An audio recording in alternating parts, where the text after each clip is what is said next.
अभिकारक और उत्पाद में दोनों तरफ का परमाणुओं की संख्या बराबर हो, तब हम कहेंगे वो संतुलित है। कहने का मतलब ये देखिए, जैसे H2 प्लस Cl2 बनाएगा का जी 2HCl। अब आते हैं हाइड्रोजन कौन है, हाइड्रोजन कितना है, हाइड्रोजन में कितना परमाणु है, 2। तो यहाँ देख रहे हाइड्रोजन का भी कितना परमाणु है, 2। बात समझे, इसका मतलब होता है का कि दोनों हाइड्रोजन का भी 2 गो और क्लोरीन का भी 2 गो। बात समझ में, यहाँ 2 हम लिखे, यहाँ 2 लिखेंगे नहीं, तब बात समझ में रहा, यहाँ 2 नहीं लिखेंगे तभी ये दिखाता है कि 2 गो हाइड्रोजन है और 2 गो क्लोरीन है। बात समझे, यहाँ क्लोरीन कितना है, 2, यहाँ क्लोरीन कितना है, 2। बात समझ में रहा। तो देख रहे हैं का कि इधर वाला क्या कहलाता है जी, अभिकारक, अभिकारक, अभिकारक। इधर वाला क्या कहलाता है, अभिकारक। इधर वाला उत्पाद या प्रतिफल। तो हमें ये संतुलित रसायन समीकरण में क्या समझना है, संतुलित में कि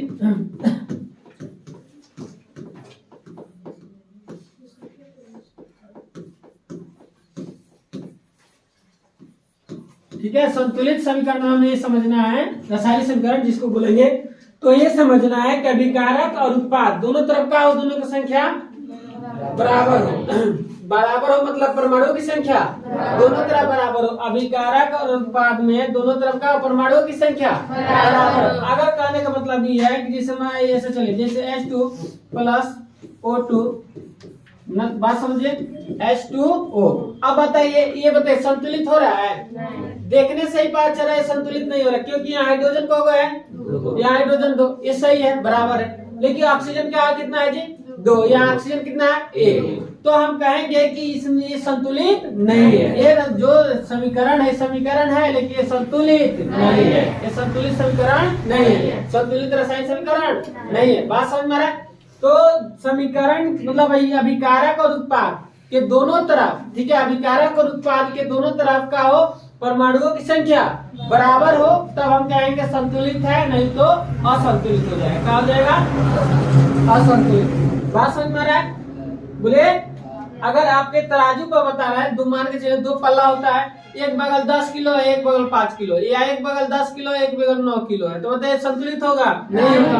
बात समझ में आ रहा है। ऊपर नीचे हो जाएगा तराजू। संतुलित कब कहेंगे, जब दोनों बगल बराबर हो, मतलब 10 किलो इधर भी हो, 10 किलो उधर भी हो। बात दोनों तरफ 10-10 किलो हो जाएगा, तब कहेंगे उससे क्या संतुलित है। बात में उसी तरह से क्या होता है कि रासायनिक समीकरण में क्या होता है कि अभिकारक और उत्पाद के जगह दोनों तरफ परमाणुओं की संख्या क्या हो जाए, बराबर, तो उसे क्या बोलेंगे, संतुलित रासायनिक समीकरण। बात समझिए, जैसे कहने का मतलब है Na प्लस Cl, ठीक है, NaCl। अब बताइए संतुलित है कि नहीं है, बोलिए है कि नहीं है, क्योंकि सोडियम कितना है जी, 1। यहाँ भी सोडियम कितना है, 1। क्लोरीन कितना है, 1। यहाँ क्लोरीन 1। तो ये कहेंगे संतुलित रासायनिक समीकरण है। बात समझे, मतलब तीर चिन्ह के पीछे जितना परमाणु हो उतना ही तीर चिन्ह के आगे भी हो। बात समझ में आ रहा है, मतलब प्रत्येक तत्व की परमाणु की संख्या दोनों तरफ का हो बराबर, ठीक है। तो वैसी रासायनिक अभिक्रिया जिसमें वैसी रासायनिक समीकरण जिसके दोनों तरफ, ठीक है, अभिकारक उत्पाद में दोनों तरफ का हो परमाणु की संख्या बराबर, उसे क्या बोलेंगे, संतुलित रासायनिक समीकरण। समझ में आ रहा है। और समझिए संतुलित रासायनिक समीकरण देखिए, जिसको इंग्लिश में बैलेंस केमिकल इक्वेशन बोलेंगे, ठीक है। जैसे इसका देखिए परिभाषा इसमें का, वैसे रासायनिक समीकरण जिसमें समीकरण के दोनों ओर प्रत्येक तत्व की परमाणु संख्या क्या हो बराबर हो। वैसे रासायनिक समीकरण जिसमें समीकरण के दोनों का है, दोनों ओर रहेगा, दोनों ओर प्रत्येक तत्वों के परमाणुओं की संख्या क्या हो, समान हो, मतलब बराबर हो, ठीक है। प्रत्येक तत्व की संख्या क्या हो जाए, परमाणु की संख्या बराबर हो जाए, तब तो उसे क्या बोलेंगे, संतुलित रासायनिक समीकरण। बात समझ में आ रहा है। तो एक चीज याद रखना हमें कि मतलब अभिकारक और उत्पाद, मतलब दोनों तरफ क्या होगा, अभिकारक एक तरफ उत्पाद, प्रत्येक तत्वों की परमाणु संख्या आ जाए बराबर, प्रत्येक तत्व की परमाणु संख्या अगर बराबर होता है तब उसे क्या कहेंगे हम, संतुलित रासायनिक समीकरण। अब यहाँ समझिए, अब यहाँ जैसे दिया है प्लस Cl। अब बताइए Na जो है, यहाँ Na कितना है 1, यहाँ Na कितना है 1, Cl कितना है 1, Cl 1, मतलब इसमें एक एक परमाणु है। बात समझ में आ रहा है? तो तत्वों की परमाणु संख्या क्या हो रहा है बराबर दोनों तरफ, तो हम क्या कहेंगे उसको संतुलित रासायनिक समीकरण कहेंगे। बात समझ में आ रहा है? यहाँ देखिए हाइड्रोजन कितना है 2, यहाँ देखिए हाइड्रोजन क्लोरीन कितना है 2, यहाँ भी देखिए 2 हो रहा है। बात समझ में आ रहा है? तो ये संतुलित है। यहाँ भी देखिए यहाँ हाइड्रोजन कितना है जी, हाइड्रोजन कितना परमाणु 4, यहाँ गुणा कर देते हैं। बात समझ में 4 हो जाएगा, 2 दूना 4, तो यहाँ भी 2 दूना 4। ऑक्सीजन कितना यहाँ 2, यहाँ ऑक्सीजन 2 बराबर मिल रहा है। परमाणु की संख्या दोनों तरफ देखने से ही पता चलेगा कि है या नहीं है। बात समझ में आ रहा है? चुटकी में बता देंगे। यहाँ मैग्नीशियम कितना है जी 1, मैग्नीशियम कितना है 1, यहाँ देख हाइड्रोजन कितना है 2, यहाँ हाइड्रोजन 2, क्लोरीन कितना है 2, यहाँ क्लोरीन 2। तो कहें यहाँ देखिए रासायनिक अभिक्रिया हो रहा है, रासायनिक समीकरण भी है, लेकिन ये बताए संतुलित रासायनिक समीकरण है कि नहीं है? है।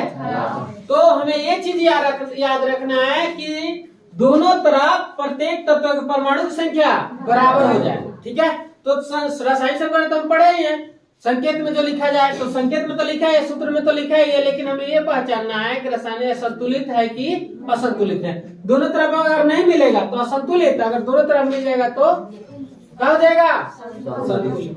जैसे बताए CaCO3, अब ये CaCO3 किसका सूत्र है? हाँ संगमरमर का। ठीक है, तो बताइए यहाँ Ca कितना है, CaCO3 का देखिए टूटा है तो क्या बना है CaO प्लस CO2, यहाँ पर समझिए। अब यहाँ CO2 यहाँ ऑक्सीजन कितना है जी 3, यहाँ ऑक्सीजन कितना है जी 2, यहाँ 2 और 1 3 हो गया ऑक्सीजन। यहाँ बताइए Ca कितना है जी 1, यहाँ Ca 1। बात समझ में आ रहा है? अब यहाँ CO कितना है C3,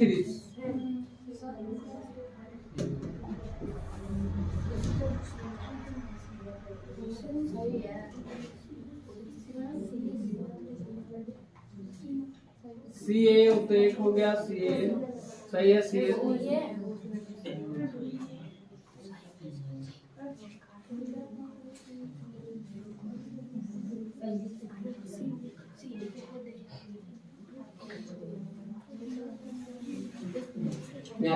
नहीं सही, देखिए समझिए यहाँ Ca कितना है जी 1, यहाँ भी Ca 1, यहाँ ऑक्सीजन कितना है 3, यहाँ ऑक्सीजन कितना है जी 3, यहाँ 2 और 1 3, यहाँ कार्बन 1 है ना जी C, तो यहाँ भी क्या है 1 है। बात समझ रहे समझे? तो दोनों तरफ हम क्या देखेंगे कि प्रत्येक तत्व के परमाणु संख्या क्या हो जाए बराबर, तो हम संतुलित कहेंगे। अगर बराबर नहीं होगा तो असंतुलित।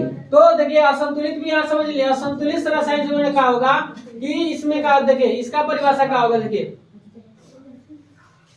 इसका परिभाषा देखिए, वैसे रासायनिक समीकरण जिसमें समीकरण के दोनों ओर प्रत्येक तत्व के परमाणु की संख्या समान नहीं होती है, इसे क्या बोलते हैं असंतुलित।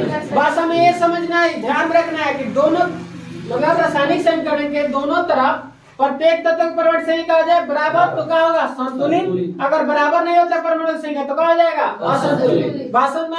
दोनों तरफ बराबर होगा तो संतुलित है, दोनों तरफ बराबर नहीं होगा तो असंतुलित। अब समझिए देखिए यहाँ हाइड्रोजन कितना है, हाइड्रोजन का परमाणु 2, यहाँ हाइड्रोजन कितना परमाणु 2, ऑक्सीजन कितना परमाणु यहाँ 1। अब बताइए यहाँ कुछ नहीं तो 1 है। बात समझ में? तो आप बताइए यहाँ की संतुलित है?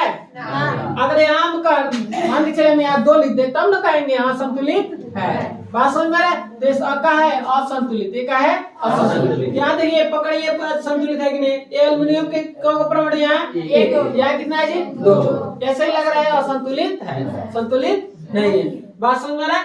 अब देखिए यहाँ Fe कितना है जी यहाँ 1, यहाँ कितना है जी 3, ये भी क्या हो मतलब दोनों तरफ बराबर नहीं है। अगर दोनों तरफ बराबर रहेगा तो संतुलित, और दोनों तरफ बराबर नहीं रहेगा तो असंतुलित। याद हुआ? बोले चलिए तो लिखेंगे